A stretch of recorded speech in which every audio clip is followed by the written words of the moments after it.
Hey, welcome to wasmCloud's community call for Wednesday, August 26th. It's our last one for this month. We yesterday released wasmCloud 2.8, and it came with some pretty nice new features. The biggest thing I want to call out right now is we got the epoch cancellation work from Aditya landed. So that's a really great way to prevent spin locks on the host. So that's probably one of the biggest features that landed. After that one is an async API for Wasm Cloud messaging. So basically a P3 rev on top of Wasm Cloud messaging, and then a whole bunch of fixes. Yeah, Victor. Hey, Bailey, why would someone want to prevent a spin lock? Oh, that's a great question. If you have a multi-tenanted host and you've got one tenant running on there, you don't want that noisy neighbor to be able to keep you from being able to do the work on your other workloads. I don't want to be spending, wasting my CPU cycles on something that maybe is intentionally being bad or is mistakenly being bad. But regardless, it's got to stop. So I don't want to spend and waste my resources. I don't want to impact other workloads that are running on the host. And for the most part, what we're going to detect there is basically cases where things have gone awry.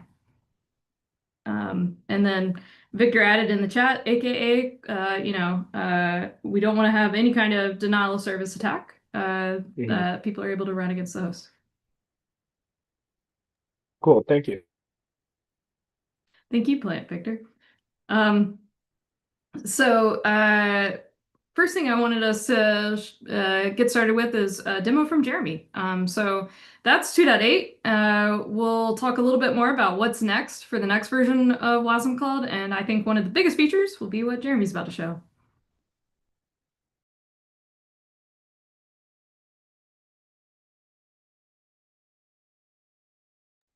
Audio problems. Sorry. Hello, everybody. Yeah, so what I've been working on, this goes perfectly with 2.8. So wasmCloud 2.8, there were some changes that were put in just to help with managing host plugins. We do have component plugins, that are available behind a feature branch. But what we want to do is make a native NATS host plugin. Now, there's been a lot of work already done by Aditya on this subject. And I went ahead and took his branch that was out there and just started adding some additional features to it. So I just wanted to just do a quick walkthrough on what this all does. So the native NATS host plugin. So this just basically makes it more of a first-class citizen on instead of just doing Wasm Cloud messaging, which is really just, you have a subject and you subscribe to it. It doesn't really have the full functionality of NATS, in particular JetStream, or even fully vetting out the exact KV uh, offering that NATS has. There's also some security updates too in here as well. You basically have to have the subjects already pre-configured on NATS. This could be expanded later, as a capability, but we want to have it so that the workload components don't have as much rights to NATS, so that it can't be too aggressive with making new NAT subjects and things like that. So this is in a branch right now, just native NATS host plugin. It's in Wasm Cloud. Pull request 5494 if people want to look at it. At the same time, what I wanted to also do is going back to Wasm Cloud Go. So this is going to be the Go package that goes, and it's going to be merged up into main for Wasm Cloud Go later this week. It goes with 2.8.0. All the components have been updated to 2.8.0. And if you notice, NATS right here, it's just NATS. There's not a NATS P3. So what I ended up doing with the NATS native plugin, there's not a P2 component world that's available to NATS. If you want to use NATS host plugin, you have to use the WASI P3 because WASI P3 is enabled now by default, and we should just keep on moving forward, not support backwards. With that, that is a minor change with how Aditya started with. He was originally, I think, targeting or had a P2 in there as an option. I went ahead because hasn't been released yet. The NATS WIT that is out there is I'm in the wrong spot. I'm in the wrong spot. Sorry. Let me just jump over to here. Yeah, so all the WIT is as 0.1.0. So it didn't bump up a minor release. It's not 0.2. So I'm just going to do a quick demo of just all this working. We have been doing some performance testing and some load testing. That's been driven by Liam on the call, just as in a separate project, just testing out this NATS plugin. But this is just just a quick example, and this is going to be in the Go component repo of just on how to use NatStream replay. So I already went ahead and got this configured locally running a NAT server, and actually used watchdev because Bailey did call out that we need to make sure we test this in watchdev. I've always been going through the kind approach and testing everything in kind. So I do have all these examples working also in a kind cluster. But just to show off that this can run locally here, I'm just going to copy over just a couple of these events. And this one right here, if you notice, it's just not formed correctly. It's looking for no equal sign there. So we'll put that out there too, just to make sure it doesn't, choke. And then this one right here, just to say that, that there's an error. So I do have, let's see here. Yeah, so this is my watch dev that's running right now with this this component. To build it, I did use componentize Go. Componentize Go upstream is tagged, I guess is the right word, to or pinned to the upstream Go that does have the Jill's fix so that WASI P3 is supported. And so just building like this and running it, just using watchdev, that's what I have going on right now. So I went ahead and already posted my subjects here. So watchdev, I expect me to be able to get this message back, and sure enough, I got color blue. I can go ahead and request 2 at a time. So this should go from 1 and 2. And so there's sequence 2 right there. Might be hard to see. Sorry. And then also, last one, sequence 3. And if you notice right here, it has the sequence there and it says retry fail. So if I go ahead and drain, I can also just call the drain as well. And just make sure this all works happy. And sure enough, there's all the streaming events.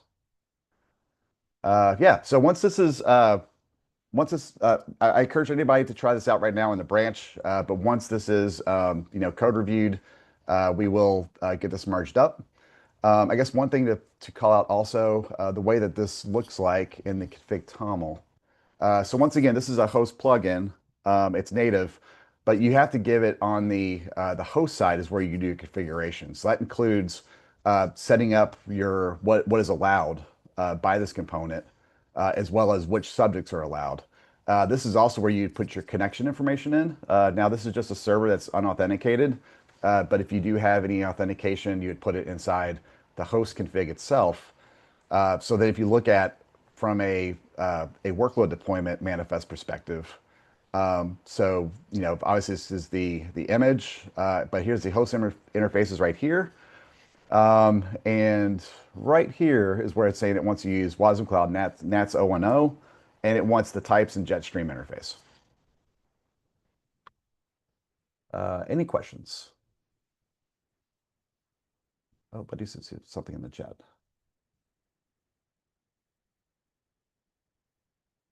Okay, well, I guess back to you, Bailey. Yeah, thank you, Jeremy. Aditya, you did the initial spike on this work, and I was looking at doing the review of it, and for the most part, the WIT definitions are very, very similar. I think in terms of us spending our code review time, I think we need to really focus on the public API, so that's the WIT definition, and then also how to configure your basically this plugin is where most of the API surfaces that is harder to change after we land. the individual implementation on in the inside, that can obviously always evolve. So that's probably where I'm going to spend my time code reviewing today. But I also really welcome folks who have domain knowledge and have done this type of thing with NATS before to chime in, especially because I want to make sure it works for everybody's workload that they care about. So also, Yordis, I know you're not on the call right now, but if you're watching this later, that means you. Please check it out and give us feedback. So yeah, that's basically that one. We do have, I believe, a release blog up for wasmCloud 2.8. Let me drop a link to that. I will let that one basically be our doc of the week. Although, didn't we also get a concurrency doc together and landed? Or am I misremembering? We sure did. I'll toss a link to that in the chat. Yeah. Actually, Eric, sorry to put you on the spot. Do you mind talking through that? I think that's definitely warrants a little bit of time from folks. Yeah, no problem at all. Take me just a sec to bring it up here.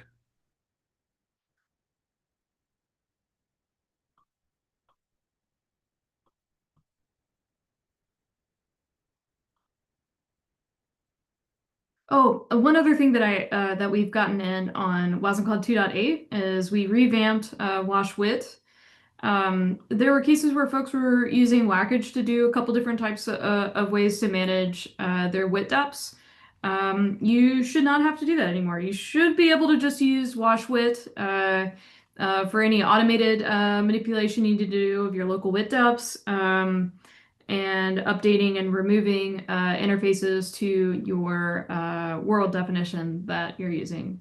Now, if you have multiple worlds, you're doing some kind of special overrides. We still out of the box support whackage.toml, and so you can do any special types of configuration directly there. Okay, back to you, Eric.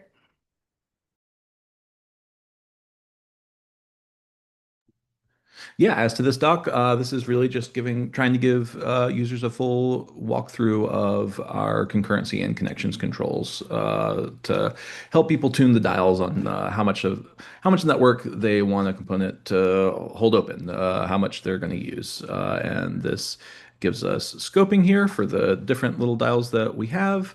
We've got an infographic to try to help people who are a little more visually oriented walk through the different controls. So we're talking replicas here, pool size, max concurrency, max invocations, connection quotas, and then breaking down each of these, what are the defaults, what does it do?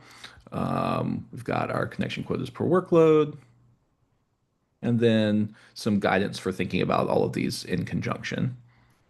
So pretty rich text here. I think that's going to be useful for folks. And then, as you mentioned, we've had a number of updates for 2.8, and we've got our release blog here for that. And this has links to the various pieces of documentation that are relevant for some of the new enhancements.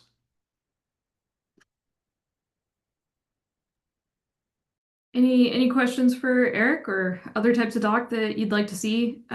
This one, the concurrency doc was created largely because we got a lot of feedback from folks that it's kind of hard to conceptualize all the different knobs that you need and when to tune what and where and why and what axis they operate on. So please keep dropping your feedback and any questions that you might have. All right, sweet. Okay. Hey, let's talk about what's next then. That was 2.8. In 2 weeks, we're planning on another release. I can already tell that it's going to be a 2.9 because we're going to be adding a new feature for the NATS plugin. So that's probably one of the first big ones. Another larger set is that we want to make it possible for you to do routing within the host, internal to the host. And there's a couple different ways that we want to surface that. We want it to be possible for you to direct traffic to your service that's local in your workload. We want to make it possible for you to direct traffic toward host components that are serving on your host. So being able to broadcast those ports and have a concept of a DNS internal name is one concept that we want to add. host components today can now trigger exports on the workloads, but it cannot trigger a WASI CLI run export.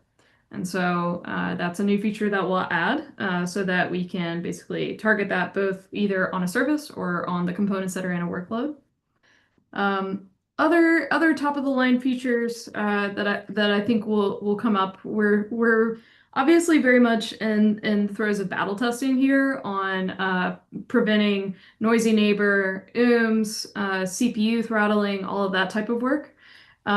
So those types, I expect us to drop a number and continue to drop a number of fixes in that domain. And then Aditya just asked about any updated on the distributed cache. I have not started working on that yet, although I think we're pretty much towards the end of being feature complete on the host component plugin, which has been the major feature that I've been working towards. So that could be my next big unit of work, is figuring out how to surface a distributed cache in wasmCloud where we're not also totally dependent on the infrastructure. That's the biggest challenge for us, is that we want to give folks the picks and shovels, but once you start stepping into a way to distribute a cache for folks, you're stepping into telling them how they have to do their infrastructure. So finding a way for people to kind of plug in what they want in our Helm chart, basically, for that is the goal. And I think we would probably give a reference implementation of it, doing it on JetStream. But also, I think making sure that it's designed in such a way that somebody could supply something else is an important design goal. So no update yet, but we should probably try to get something on the calendar so that we can catch up, because we have someone that's already building on top of wasmCloud that's already done an implementation of this on JetStream. So there's probably a lot to learn there, and then take that back and merge it into upstream wasmCloud.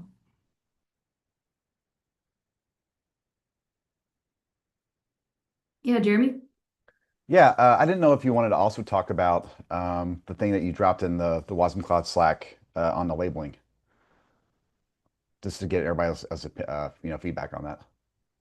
Yeah, that's a great call out. Okay, so we dropped the release yesterday, and then we got the exact same set of questions that we got the past two releases, and we're kind of like, oh man, there's a pattern here, which was, hey, I install wasmCloud in my clusters, but if you change the custom resource definition or the roles, that's an elevated install, and I've got to basically get my admins to go and do that update for me. But if it's just the deployment YAML, everything's good. It's all great. And, you guys are obviously going to keep dropping minor releases every 2 weeks, and that's going to hold for 2 weeks from now as well.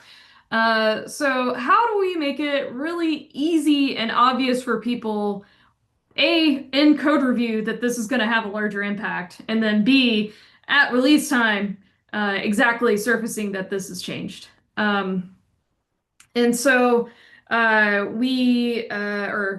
posted in wasmCloud, and Jeremy agreed that was a good approach in wasmCloud Slack. But I'm also interested in other labels that I'm not thinking of that other people would like to see, perhaps that are in that domain. And I actually had been doing a little bit more research in addition on top since I had posted that. And I found another tool that I want to start using that's called CRDify. Has anybody else heard of that? New to me today, but CRDify is a schema checker, basically, for your custom resource definitions and catching drift. Now, downside, we're at alpha for our custom resource definitions right now. That means we can make changes. So I was kind of almost of a mind of maybe we shouldn't be at alpha. Maybe we should go ahead and graduate that one and then be really strict about our updates. We are at a V2 for everything else, and so that would make sense. I guess that's a bigger discussion item. When we've revved our custom resource definitions, I feel like everything so far has been for multi-tenancy, basically, and how we do cluster and namespace versus namespace level install. And otherwise, it's been pretty stable. Correct me if I'm wrong. I think you're completely right on that. Yeah. And so I feel like it really hasn't changed in a while, and it probably is worth graduating it. And if we do that, then it makes sense for CRDify to be super pedantic about making any kind of change that would be a drift. That's not a blocker for us adding CRDify. Like, I'm going to try that tool out, see if it's helpful. And it should already complain about us making any changes to alpha, but the default configuration is it wouldn't complain about alpha level changes. But I'll just ask it to be more pedantic on us. And then the other thing is that I posted about the labels in the wasmCloud Slack, and then I started looking at the labels that Cilium, Flux, Helm, actually there's a few others that I thought were pretty cool. Let's see if I've got that handy real quick. Nope, my search has gone way too far. Grafana and Loki also had some cool stuff I wanted to copy. That's right. But essentially everybody's using area slash, and so like they have area slash RBAC, area slash Helm, area slash CRDs. And that's handy in that if people are working across different CNCF projects, I'd rather just line up with them than come up with my own names for these things. So I'm just switching over to reuse the exact same names that all the ones that I just mentioned, and also Linkerd are using. So I'm just gonna kind of copy them there, and otherwise that's kind of my set of labels. And I found this really cool trick that Flux CD started using, and then I see a lot of other people have started to copy them, which is I can, instead of me manually going and creating my GitHub labels once myself, and I go trigger that, they actually commit them into the repo, and then they basically have a reconciler, because of course they would, another, Kubernetes adjacent project, but they basically have a label action that will create those labels, and that way it keeps them all in sync, and the definition is living in code,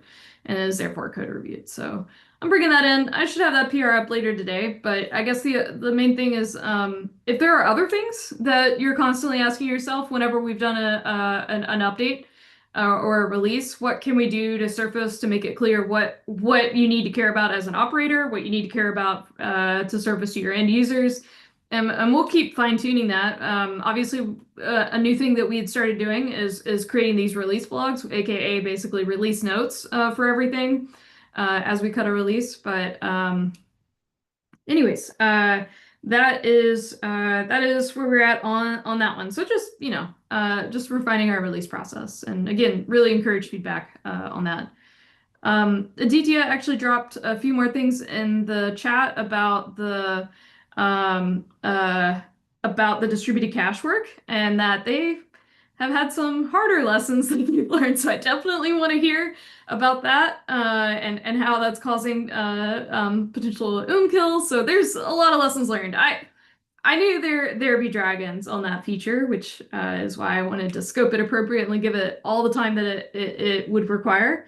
As a reminder, we're kind of midway in our third quarter here. And our goal, like our third quarter roughly lines up to exactly what we're going to be able to show off at KubeCon for the wasmCloud booth. And I would say, essentially, other than this feature that we're talking about, the distributed cache feature, we've closed everything else out that we wanted on our roadmap, which is pretty impressive. So big ol' kudos to us on that one.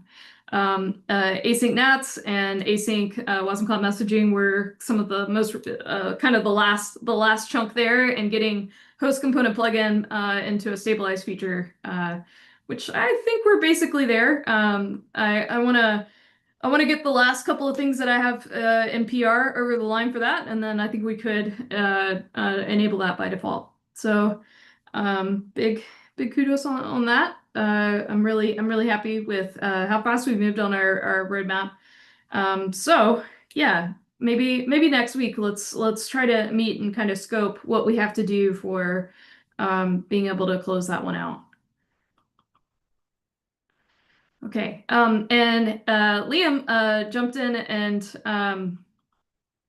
said he's game to share some of the testing that he's been doing against NATS. I think it's a pretty cool methodology, and I thought folks would be interested in how we've been iterating on this. Thank you, Bailey. Well, we've got a ton of new capabilities and features coming online all the time here. And Aditya, I think we've seen some more bug reports on messaging and OOMing in certain scenarios. So I have another whole set of testing that I've done to identify those, and some of the initial tuning points that we pulled together that are shared in the document earlier were created to help us understand and address those. But I still think there are some gaps there. But the approach that I took in testing out a new provider was to start by mapping out what are the archetypal patterns that we have. So with NATS, I sort of came up with these 7 foundational patterns here on between the couple in NATS core, which are all stateless, and then the couple with NATS JetStream, which enables some different, types of common messaging patterns here. This is work that's still in flight, and we are still going to go back over and analyze this work and still submit a few bug fixes. But essentially, where things are right now on main are really solid. Out of the box, 6 out of 7 of our primary use cases work without any modification, and we're incredibly stable. I'm doing essentially 3 full suites of runs here. This is in Rust. Separately, I'm also doing this in Go and looking at other languages as well. But there is an additional column here that is for small messages, large messages, and then very large messages. NATS has a default memory limit of 64 megabytes.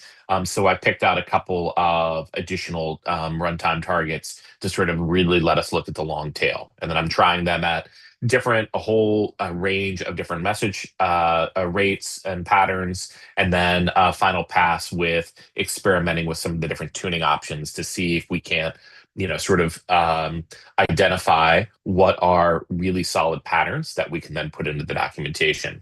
So this work will drive the documentation for NATS. Now behind this, there are basic templates, and then we've also designed a set of, we'll call them hero applications that take you through all of the primary modes here for NATS, including key value and blob store in the broader demos. So we do plan to pull together a sort of 0 to hero story here that takes you through all the different NATS patterns in a single fictional scenario so that you can see them. Bailey, Jeremy, I know you guys have started to look at these results a bit. Any color that you'd want to add on top of this? I mean, no, really the only thing is just really, I love the approach of, coming up with 7 different types of patterns to test for. This allows for us to, compare against componentized Go, making sure that's, performant. I know we always been talking about, are we fast yet? And are we componentized yet? I can't remember what we called it. Thank you. Yes. And this is a great way to, basically we can take, our Rust backend, and then our Go and our and then, even Python at some point and be able to compare them to see, how they all, behave. Yeah. Yeah, but an impressive set of work so far. And Adisha, I know you got this started. Jeremy, I know you picked it up and have been championing this for the last week or so to get this across. And for the general community, behind the scenes, this is on the other side of dozens of quality control audits and testing frameworks that we've already applied to sort of get things here to get them, I think, pretty close to the starting line. So I think that this is on track and pretty close. And these my 2 test runs are still finishing up right now with componentized Go and Rust, and then Jeremy will pick up those results and identify what are the blockers to getting this out. And some really impressive scenarios here. This surface is think of each row as representing 15 to 20 tests behind the scenes. And with the JetStream push, we were able to come up with a scenario that crashed the host, like a contrived scenario where we didn't give the host enough memory and we blew the host up with some large assets, but we still didn't lose a message. So to me, that shows that, hey, things things are performing as we intend them to. So we're trying to test all the edge and the corner cases here. So be on the lookout for that, and we'd love any contributions or tests. Yeah, I guess, one of my big takeaways, you say a week because it feels like it's been a week, but Jeremy actually started on that NATS plugin work on Friday. And it is now getting pretty darn close to production ready, which is crazy. It's really impressive how fast we can move now. When you work 40 hours over the weekend, it is technically a week, It's been a week. Right. Yeah, it's been a week. So I think I guess the big takeaways for me is, we've got a lot of ways now to actually simulate what end users will do, the types of workloads that people will want to write and build.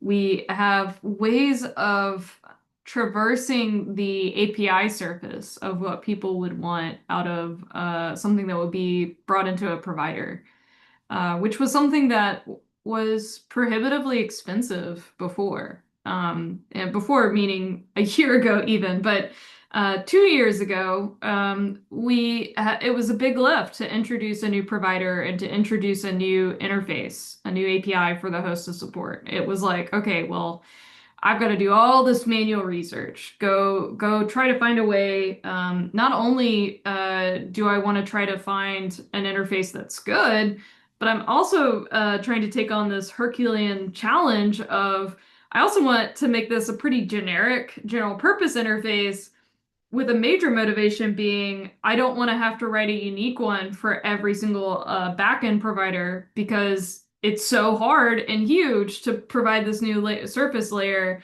and then build workloads on top of it. And I think my takeaway was just this totally changes the game to how I would want to actually build interfaces for WebAssembly. And Aditya just called it out. Trying to find the lowest common denominator means potentially everybody's a little bit unhappy with your API. And so what I hope, and reviews from folks like Victor, Aditya, thank you guys, looking at Jeremy's PR, that we've designed an API that is fully ergonomic and lets you do everything you would want to do against NATS. And it's exactly what you would want. And it's the best in class support for NATS. And said differently, we can do this for other interfaces now, much easier. Yeah, Liam.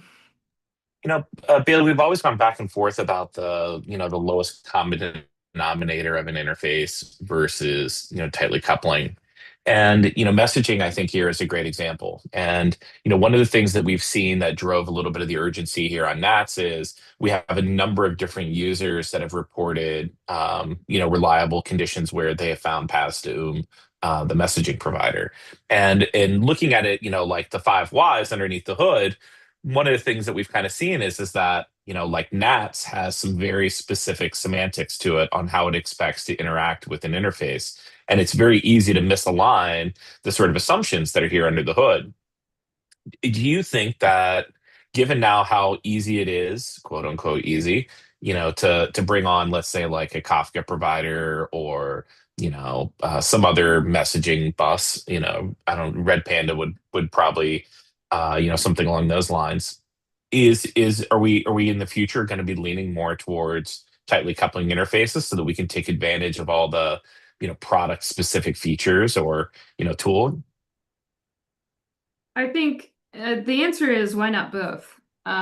When you want to do lowest common denominator is that you're trying to solve for portability above all else. And that's like what you get out of the wasmCloud blob store interface. It's very S3E, but it actually will work through most S3 compliant APIs and also your file system on Windows, Linux, and Mac. And that's pretty freaking cool. And that has obviously major portability implications. But when you're selecting an event bus provider, there are very specific semantics, both from your contract on your side and the guest of what you have to provide and what your broker is doing for you. And that's just a very fundamental mismatch if you aren't agreeing to that contract and following those semantics. And what we're really talking about here is, do you ack and knack? You're not going to ack and knack on a basic pub/sub API, which is all that wasmCloud messaging and WASI messaging were meant to be, is I just want pub/sub semantics. I don't need the ability to ack knack or move around a commit header. What I need is fire and forget. And what a lot of people want is obviously not that. They want a full event bus that has the ability to not lose data. You would specifically have to do this for NATS and any other event bus that's got specific semantics for you to build around. Now, there's probably a good chunk of people that are hearing this and they're thinking, okay, but why wouldn't I just compile that client into my component, right? Before, that's something else that's changed in the world, right? Is now I've got sockets, I've got gRPC, I've got all the things that these clients might want to do compiled straight down into my component. So why shouldn't I, in my workload component, just do it all? Why do I need a provider in my host? And that's interesting. And we talked about it actually quite a bit when Aditya first proposed the wasmCloud NATS interface. And there's some really good reasons why you would want this done at the host level rather than in the component guest level. And the biggest one is being able to push out what the component itself is responsible for. If the component is the thing creating the client, then its job is to do the authentication. Its job is to handle client-side connection pooling, to clean up its resources, to be able to handle retries and reconnects, and all of that kind of logic now needs to be baked into that component. And when you're running a large multi-tenanted host with thousands of components, moving all of that work into a component is not necessarily a huge negative in terms of footprint, because in .wasm that's like, so what? I added another byte. Another megabyte here. I think it would have some impact on scale, but maybe not massive amount of scale difference. But where it really amplifies the difference is when you're talking about something like messaging, exactly like this use case, when I want to actually fan this out and I want to be able to burst. I want to burst immediately and instantly, and I want all of this stuff to start right away and then scale back down immediately. If you're doing something that's kind of statey in your client, you can't really do that. And so you're not able to do more of the serverless, stateless style event processing that you could do if you had an interface like this and you exposed it over WIT. Thank you, Bailey. I'm not going to present the sort of research on the call, but I also did the sort of deep dive on all the new features with messaging. And, I think that essentially in the pattern that we see a lot of people doing, which is using that pub/sub interface with NATS, we see maybe a sharp corner here where some people are all stubbing their toes. So I'm super excited to get this work across the line, and just grateful to the whole community for all the hard work that they're there. And I think it's going to be fascinating to see, now that there's all these options here, host components, plugins, host plugins, to see how new capabilities get attached here. So I think this is a cool example.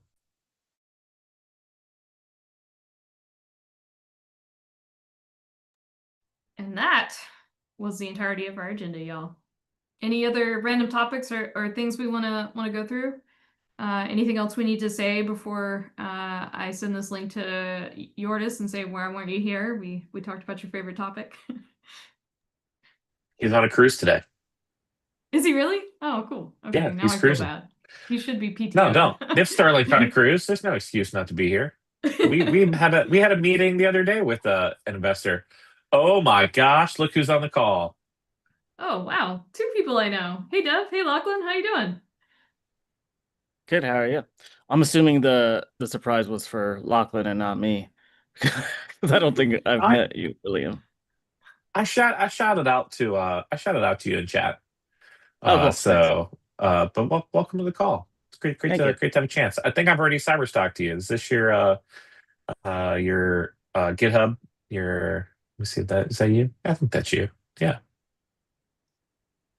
Hey guys, how are you doing? But I was surprised Lachlan just hopped on the call. It's great to see him. Yeah. Well, so the reason I hopped on is because I'm building my own like AI harness thing, but it's using WebAssembly and event sourcing and such. So probably want to show it to you guys at some point, but perhaps not today. Please do. Also, feel free anytime that you've got a demo or anything you want to give it a shout. We'll add time on the call. If you're doing event sourcing stuff, are you using NATS for it or some other bus? No, so that's basically like I just have my own event store, just server thing. But yeah, so basically I'm looking at my next steps of scaling it out, and so I'm looking at wasmCloud or like space-time DB, or just like different kind of directions for that. Yeah. Also, do you know S2? S2, I don't know. So S2 is like a Stream. stream abstraction on top of object storage. And so I think they have been kind of investing in some direction of like adding WebAssembly compute on top of the stream. So I pointed them in the direction of wasmCloud, but there seems to be some concern about NATS, especially at like the Jepsen analysis for using it for durable state. JetStream is. Go ahead. Sorry, go ahead. No, I was going to say JetStream is really solid. I shared our testing with the new JetStream provider, and we were able to even come up with some scenarios where we crashed the host deliberately, but we still didn't lose any messages. Everything still restarted and did the acknowledgements all okay in the driver. So I think NATS is a pretty incredible piece of engineering and technology. Cool. And I see the link to the latest analysis, I suppose. So I'll have to take another look. But I'm just relaying the concern that was told to me. Oh yeah, sorry, not saying like that that analysis like gives them the all clear or doesn't, but just like they did run through Jepsen and they did better than Mongo as far as I remember. But in general, like it's NATS is I think actually somewhat overlooked, like surprisingly, but it's I think lately people have been sort of really appreciating this sort of easy mesh sort of like feature of it, right? They like how easy it is to just go across clouds and like all this other stuff, and but yeah, it's pretty cool that Jepsen did an analysis of it. For sure. Yeah, I mean, wasmCloud itself has been building on top of NATS for a long time. Now we only use their core, basically pub sub, which is rock solid, for our command and control inside wasmCloud. A lot of people remember wasmCloud v1 and they think everything we send is over NATS, but that's just not the case in v2. In v2, it's whatever event bus you want to bring, whatever plugin you want to bring, just drop it in and make it work. Obviously, we're adding first-party support for NATS JetStream as a host plugin, but you can easily opt out of that and use something else. I think there's definitely a part where because you need NATS to make wasmCloud work, that's the first thing everybody jumps towards for. Okay, well, I want the rest of my data plane to be here, but right now, effectively in wasmCloud, it's only the control plane that actually has NATS pub sub, and it's intentionally basically stateless and reconciled by the operator. Makes sense. Yeah, definitely. I'll share my screen again real fast and just give you the peek. This is stuff that we're still cooking on, even today. But the sort of initial testing for where things are on the pull. There's a NATS pull request queued up right at the top of wasmCloud, so I'm just on that branch.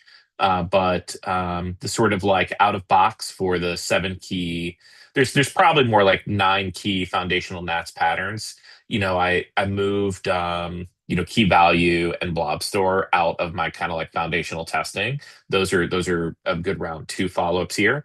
But out of the box right now with 0 tuning, 6 of the 7 patterns already work great. And Jeremy's going to pick up the 7th one, and we'll get the right tuning into the driver so that it works out of the box as well. And then on some of the edge cases, NATS has limits on. For small messages, NATS was rock solid, and I don't think in any of my hundreds of runs here, I was able to crash it. When I started to raise the message size, I was able to come up with a scenario that I could deliberately sort of the host. And now all of these tests are, by the way, run in wasmCloud running in Kubernetes. So there's multiple layers of what's happening here. The host is being by config settings from Kubernetes, for all the users that have hit this so far, that's been their scenario where they hit this. A host on its own, not being in Kubernetes, probably would not have in these circumstances. But I'm trying to replicate, user testing here. But what impressed me is, without any additional testing, one of my cases, which was blow the memory out on purpose and see what happens, JetStream did what it's supposed to do, which is even in push mode here, where JetStream is pushing as objects come into the components, we still didn't lose a message. And that was impressive, that it landed that way. JetStream pull was the fastest because it let wasmCloud pick up and go here. All of these, and there's a dozen other really critical pools or options that are available here, depending on how you write these programs. Like, for example, with HTTP, there's instance reuse. There's a new poolSize function. So I'm not trying to maximize performance here. I'm really just running through like the edge cases. After all of that, I can do a performance spike on a couple of these edge cases and then recommend, hey, if you want to go, make this go burr, here's a good pattern, fan out pattern or something along those lines in order to get there. So I think, the first step is make it work. And I think we're really close to making it work really reliably here with NATS. And I think it should address some of the concerns that are out there. And if you have more questions, we can pull up, and a piece of this will end up in the docs, as part of our work here. A quick question about S2. Are they actually open source, or is it just because I see they have like the S2 Lite, but I don't see, like, I assume the core is actually like hosted, right? Correct. Okay, yeah. So like I was thinking that it's like, so this kind of cuts back to something we're talking about, I think, before y'all hopped on the call, but the whole like discrepancy or difference between or I should say distinction between like targeting wasmCloud messaging and targeting like a NATS specific interface. Like there's no reason, and not necessarily for control like messages, but like there's no reason we can't have S2 support. Right, because like the API is like right there. So like as far as like a backend for messaging, that's probably really easy. Like I think you could one shot that today, almost certainly, with like any agent. Yeah, interesting. I think they're coming from the other side where they want their hosted platform, which is Kubernetes, to be able to run Wasm efficiently. So that I think they haven't done the same work that you guys have done. That makes sense. Like for they're like essentially stream processing, right? They're trying to add stream processing essentially with Wasm. Yeah, that's a super common like platform. Good use of Wasm. I was thinking more from like the wasmCloud side. No, I totally agree with you too. So like I may use that for mine. What you said. Yeah, definitely. I also want to give a shot shout to Red Panda also uses Wasm for being able to add in compute. So like a lot of these data pipelining use cases, they all basically are looking to add Wasm for basically custom transforms, custom UDFs. What I haven't seen much of is how they're using Wasm, because like I think there's a lot of basically how you say it? Not like a not, it's not a trap, but like places you can kind of like fall down the wrong path. Because like the thing about Wasm is if you just take Wasm off the shelf, you can build whatever you want, right? Like you have to bring the way to like move complex values and like reference things, and like you have to bring a type system basically with you. And so there's like mscripted, there's Wasm bindgen, there's a component model. And if you don't know the oh, sorry, there's also like Wasmer, like Wasix, and like there are other ones, right? But like if you pick the wrong one, like I feel, or roll your own. So like there's so many like other options. So I think like the I don't know if they're considering the component model, but if they're not, like I think they're probably gonna have to think again. I think or maybe everything will be fine. I don't know. But like unless they like give SDKs for every language, like it's just like, you know, there's just a whole lot of pain. But you know, I assume they'll figure it out, and hopefully they find us essentially, or find like, you know, the bytecode lines or whatever, and like component model, because I think it's just the best option right now. Like people have complaints about like, oh, it's complex, but the thing is, once you start trying to do the things that you want to do, it will become then complex, and then like For sure. yeah, but it's interesting. It's great to see people, you know, more people take it up though. Yeah. I think in my harness, the Wasm stuff is using WASI 1 point something. P1 and not yeah. P2 or P3. So you'll run into what Victor's talking about. Basically, unless you're using the component model and WIT, and you can think of WIT as like the dial tone for how to talk from any language to any other language and up and down in the browser, or from Rust to Go and back again. You're gonna have a weird time. It matters less for folks like I talked to the folks working on Red Panda. I was like, yo, you should use WASI P2. It's about right around the corner before they shipped it. And they were like, well, you know, all of our stuff is harnessed by Go. We gotta directly embed it, and then the types of things that people are writing is also we only care about Go. So like when you only care about one language, then you know those options are probably fine enough. Yeah, exactly. Because mine's just for me, so it's just Rust and WebAssembly. But I've been thinking lately, I think Shopify does this in parts of their system, but not consistently. Like I wish every webhook provider would let you just ship Wasm to them, so they run it on their end, and then you can pull the reduced result, or like all these different stream processors, where you want to map, you want to fold, those kind of operations. Like it'd be nice to just run it on their side and then pull the results when I want them, or something like that. For some operations. Yeah. Cool. Oh, the other thing, I was thinking about kind of like different HTTP kind of handler things. So like it's like a CGI kind of model or something like that. I haven't looked at what you guys are doing in wasmCloud for like the HTTP interface, but it'd be nice if there was like a zero copy kind of way. So your handler gets invoked with a capability to read the payload. Yeah. Okay. So this is part of actually the latest WASI standard. So like in the spec, we have what's called the handler, the HTTP handler.